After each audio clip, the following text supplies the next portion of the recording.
ناظرین اکرام السلام علیکم۔ شاعر مشرق علامہ محمد اقبال نہ صرف بر صغیر بلکہ پوری دنیا کی مشہور شخصیت ہے۔ ان کی تعلیمات اور نظریات سے پوری دنیا مستفید ہو رہی ہے۔ کیا آپ جانتے ہیں کہ علامہ محمد اقبال نے خیبر پختونخوا کا دورہ بھی کیا تھا؟ کچھ دن یہاں پہ انہوں نے قیام کیا تھا۔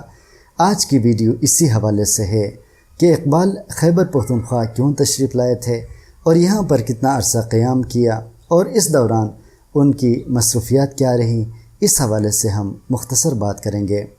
ناظرین اکرام، 1904 میں علامہ محمد اقبال اس صوبے یعنی خیبر پختونخوا تشریف لائے اور یہاں کا جو خوبصورت مقام ہے یعنی ایبٹ آباد، وہاں پہ وادی سربن میں کچھ دن انہوں نے قیام کیا۔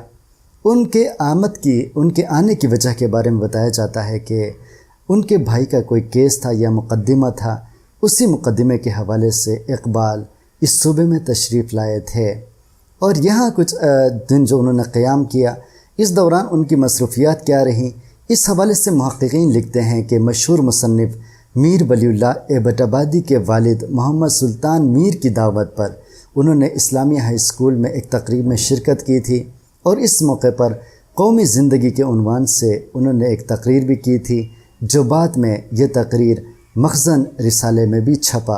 اور علامہ اقبال جو وادی سربن ہے، یہاں کی خوبصورتی اور یہاں کے فطری مناظر سے اس قدر متاثر ہوئے کہ انہوں نے ایک خوبصورت نظم بھی لکھی تھی اور اس نظم کے میں چند مصرعے بھی آپ کی خدمت میں پیش کروں گا۔ جیسے اقبال لکھتے ہیں کہ اٹھی پھر آج وہ پورب سے کالی کالی گٹھا، سیاہ پوش ہوا پھر پہاڑ سربن کا، عجیب خیمہ ہے کوہسار کے نہالوں کا، یہی قیام ہو وادی میں پھرنے والوں کا۔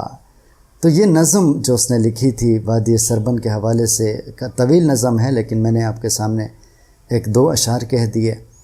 اور یہاں کے جو محققین ہیں وہ بھی اسی دورے کی مناسبت سے مختلف باتیں لکھتے ہیں اقبال کے حوالے سے، اور اقبال شناسی ہزارہ میں دوسرے علاقوں کی نسبت زیادہ ہے۔ اقبال کے حوالے سے کافی محققین نے تحقیقی کتابیں لکھی ہیں۔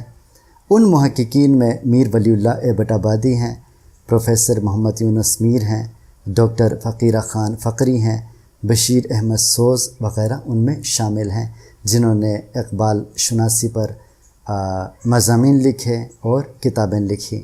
تو یہ تھی آج کی مختصر سی ویڈیو، جس میں ہم آپ کو یہ بتانے کی کوشش کی کہ اقبال اس صوبے میں تشریف لائے تھے اور کیوں تشریف لائے تھے اور کتنا عرصہ یہاں پہ قیام کیا۔ بہت شکریہ جی، اللہ حافظ۔